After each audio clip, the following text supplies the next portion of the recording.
Natapos na ang maghapong bakbakan sa trabaho at naisipan ko ng bumatsi.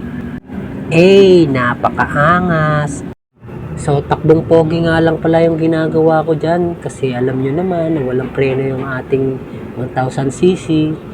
Tamang dasal-dasal lang, tsaka tibay ng loob at lakas ng loob.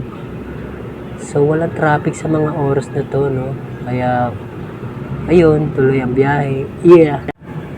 At habang tayo nagbabike ay nararamdaman ko na ang traffic. Kaya, medyo binagalan ko ng konti at sumingit-singit tayo with one hand.